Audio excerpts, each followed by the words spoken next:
Mesdames, Messieurs, bon dimanche. Cela fait des mois que la vie en Haïti ne fait qu'empirer.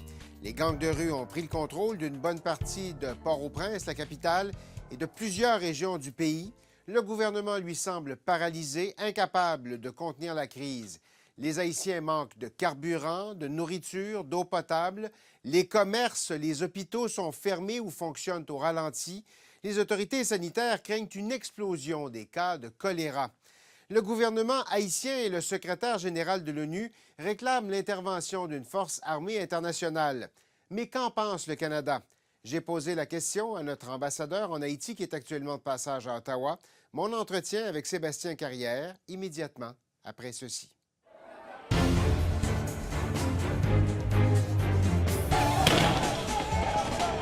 Le 7 juillet 2021, Jovenel Moïse, le président d'Haïti, est assassiné dans sa résidence. Plus d'un an plus tard, il n'a toujours pas été remplacé. C'est Ariel Henry, assermenté premier ministre après l'attentat, qui est à la tête du pays. Le fragile gouvernement qu'il dirige est incapable de contrôler les groupes criminels qui opèrent principalement dans la capitale. Ils ont la mainmise sur les grandes routes autour de Port-au-Prince, mais surtout sur le principal terminal pétrolier du pays. La population, terrorisée, manque de tout. Près de la moitié des habitants est au bord de la famine. Et le choléra, qui avait causé la mort de 10 000 personnes avant d'être jugulé en 2019, a récemment refait son apparition. Le gouvernement haïtien et le secrétaire général de l'ONU réclament l'intervention d'une force armée internationale pour stabiliser le pays. Le Conseil de sécurité des Nations unies débattra de la requête le 21 octobre. Sébastien Carrière, ambassadeur du Canada en Haïti. Bonjour, merci d'être avec nous. Bonjour, plaisir d'être avec vous. De passage à Ottawa, visiblement. Les choses sont mouvementées dans le pays où vous représentez le Canada. Vous y êtes depuis un an. Qu'est-ce qui a changé depuis votre arrivée aujourd'hui? Ce qui a changé, c'est qu'il y a eu quand même une détérioration importante au niveau de la sécurité. On a eu une crise similaire en novembre dernier avec le blocage du terminal pétrolier de Vareux en novembre 2021. Suite à ça, ça s'est stabilisé, mais vous savez, les gangs criminels qui entourent Port-au-Prince ont continué à se rapprocher et à raffermir leur contrôle des banlieues immédiates de la capitale. On a aussi eu beaucoup de dialogue politique dans les 8 à 10 derniers mois, qui a été fortement encouragé d'ailleurs par la communauté internationale. Le dialogue politique interne s'est poursuivi, malheureusement, n'a pas porté fruit. Ouais. Donc, on se retrouve en septembre, octobre 2022, avec une dégradation importante de la sécurité. Et c'est les gangs de rue qui contrôlent Port-au-Prince. Essentiellement, les gangs contrôlent les entrées et les sorties de la capitale. Donc, tout autour de Port-au-Prince. Okay. Il y a la mer, là, puis ensuite, toute une série de gangs là, qui contrôlent différents quartiers. Ça a commencé il y a un an environ avec le blocage de Martissan. Ça, c'est la banlieue sud.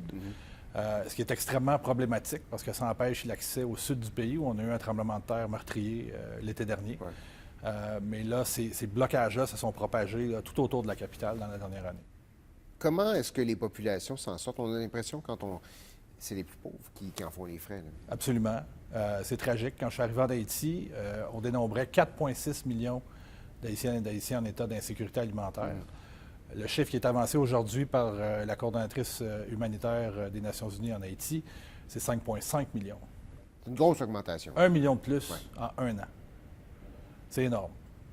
Ça, c'est de l'insécurité alimentaire. Il y en a pour qui c'est pire encore que de l'insécurité alimentaire. Donc. Absolument. Il y a des populations complètes qui sont terrorisées par ces gangs-là dans certains quartiers. On parle souvent de Cité-Soleil. Il y a eu des événements qui ont été rapportés en juillet, mais c'est dans toutes les banlieues de la capitale. Le kidnapping aussi. Les Haïtiens et les Haïtiennes se font kidnapper. C'est en baisse depuis quelques mois, mais c'est après avoir eu une montée spectaculaire des cas dans les 6 premiers mois de l'année. On fait quoi pour régler ça? Écoutez, c'est une problématique à long terme, à court terme et avec entre les deux aussi un peu de moyen terme dans la mesure où la communauté internationale, le gouvernement d'Haïti doit d'abord rétablir la sécurité pour ensuite espérer revenir à l'ordre démocratique. La police nationale d'Haïti a fait du bon travail dans la dernière année. Ils ont eu des hauts et des bas, mais pour le Canada, la solution au problème sécuritaire d'Haïti, c'est la police nationale d'Haïti. Le Canada a beaucoup investi dans la formation de la police nationale. Oui. beaucoup au cours des 10 dernières années, presque 100 millions. Mais cette année même aussi, il y a eu des annonces qui ont été faites, environ 42 millions de dollars en nouvelles contributions pour la PNH.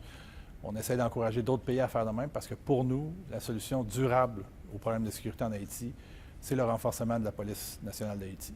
La solution, c'est la police nationale. C'est pas une force d'intervention, comme le demande Ariel Henry, comme l'évoquent les Nations unies présentement? La demande est assez récente. Elle a été formulée par le premier ministre Henry la semaine dernière. Le secrétaire général des Nations unies a émis une lettre aussi aux membres du Conseil de sécurité à cet effet la fin de semaine dernière. Il faudra voir, on est en train, nous, le Canada, les États-Unis, la France, les autres pays, d'étudier cette demande-là. Ça fera l'objet de discussions demain au Conseil de sécurité à New York. Il va falloir voir qu'est-ce qui est proposé exactement. Je pense qu'il faut apprendre des leçons du passé. Il y a eu beaucoup d'interventions étrangères en Haïti. Donc, je pense qu'il faut prendre ces décisions-là en considérant ce qui a fonctionné et ce qui n'a pas fonctionné par le passé. Bien, les interventions passées ont clairement pas complètement fonctionné parce qu'à partir du moment où les forces étrangères sortirent, on a l'impression que la situation s'écroule de nouveau. Absolument. Ce qui n'a pas été fait dans les interventions précédentes, c'est un travail au niveau de sanctions. Sanctions pour non seulement les gangs. Un chef de gang sanctionné, ça n'a pas beaucoup d'effet. Mais vous aurez vu les déclarations du premier ministre Trudeau à New York il y a 3 semaines et de la ministre Joly à Lima la semaine dernière. Dans ces déclarations, les discussions à ces réunions-là qui ont été présidées par le premier ministre et la ministre, ce qui a été discuté, c'est des sanctions pour non seulement les chefs de gang, mais ceux qui facilitent leur travail, ceux qui les soutiennent, ceux qui les financent. Donc, il y a toute une infrastructure, il y a toute une constellation d'acteurs politiques, d'acteurs économiques corrompus. Ça veut dire aller à l'extérieur d'Haïti, ça? Absolument. Donc, le principal problème d'Haïti, c'est l'impunité et la grande corruption. Pour s'attaquer à ce problème-là, effectivement, il faut du travail à l'interne. Mais nous, ce qu'on peut faire en tant que Canada, et je pense que d'autres pays comme les États-Unis peuvent faire la même chose, c'est de commencer à s'attaquer à l'impunité à partir de l'extérieur vers l'intérieur. Je précise cependant que ce n'est pas tous les acteurs économiques qui sont corrompus et ce n'est pas tous les acteurs politiques qui sont corrompus non plus. Il y a des gens en Haïti qui veulent réellement développer leur pays et construire un Haïti meilleur dont nous rêvons tous. Mais il y a des gens qui n'ont pas ces nobles intentions-là. Donc, ce qu'il faut faire comme communauté internationale, c'est s'attaquer à ce problème-là. Ça aussi, ça va être discuté demain au Conseil de sécurité. Une discussion qui a été entamée par le premier ministre Trudeau il y a 2 semaines à New York. Et nous, le Canada, ensuite, on va prendre les mesures nécessaires pour mettre en force des décisions qui vont être prises par les Nations unies cette semaine. Deux éléments là-dedans. Commençons par les sanctions, parce que vous l'évoquez. D'aller sévir à l'endroit de ressortissants haïtiens ou de gens qui financent les gangs de rue à l'extérieur d'Haïti, ça veut dire aux États-Unis, où il y a une grosse diaspora haïtienne. Ça veut dire aussi au Canada? Oui, ça veut dire aussi au Canada. Donc, il y a probablement des ramifications au Canada. C'est un travail extrêmement complexe, un travail extrêmement sérieux. En Haïti, beaucoup de gens disent « Où est la liste? Où est la liste? » Ce n'est pas des choses qu'on peut faire facilement. Il y a un processus juridique très rigoureux à suivre. La première étape, c'est la mise en place d'un régime de sanctions par le Conseil de sécurité des Nations unies. Ensuite, au Canada, on a la loi sur les Nations unies. Cette loi-là oblige le Canada à mettre en œuvre toute sanction qui est adoptée par le Conseil de sécurité. À quel point c'est un gros élément de la solution, d'après vous? Pour moi, c'est l'élément fondamental sur le long terme. Il faut éliminer de l'équation des intérêts économiques puissants et corrompus qui viennent corrompre l'économie haïtienne, le système politique et qui financent aussi la violence et qui empêchent le pays d'avancer. Et dans votre tête, c'est clair qu'il y a des gens ici au Canada qui seraient ciblés par ces sanctions-là? Je ne peux pas l'affirmer clairement parce que le travail juridique d'enquête n'a pas encore été fait, mais je ne serais pas du tout surpris qu'il y en ait. Force d'intervention. Là, on en parle beaucoup. Ouais. Ça ne semblait pas être la solution que le Canada préconise ou favorise. Les gens qui se souviennent un peu de la dernière mouture, c'est des militaires d'un peu partout à travers le monde qui se sont pointés là, qui ont été là pendant quoi, une période de 10 ans pratiquement, un peu moins de 10 ans, je crois. La MINUSA. C'est quoi la différence maintenant? Comment on devrait envisager ça? Bien, moi, je pense qu'il faut peut-être découper la situation au moins en 2, sinon en 3. Donc, le blocage du terminal Véreux, pour moi, c'est la phase 1. Ça, c'est l'approvisionnement en essence. L'approvisionnement en essence. Donc, 70 de l'approvisionnement en essence du pays et 100 ou presque de l'approvisionnement de la capitale rentre depuis ce terminal pétrolier qui est sur le bord de la mer, là, à Port-au-Prince. Port-au-Prince, oui. Donc, ça, il faut débloquer ça. Ça, c'est le court terme. Débloquer ça pour que le pays puisse recommencer à tourner un peu. Ouais. Le moyen terme, pour moi, il s'agit de voir comment on peut mieux appuyer la PNH.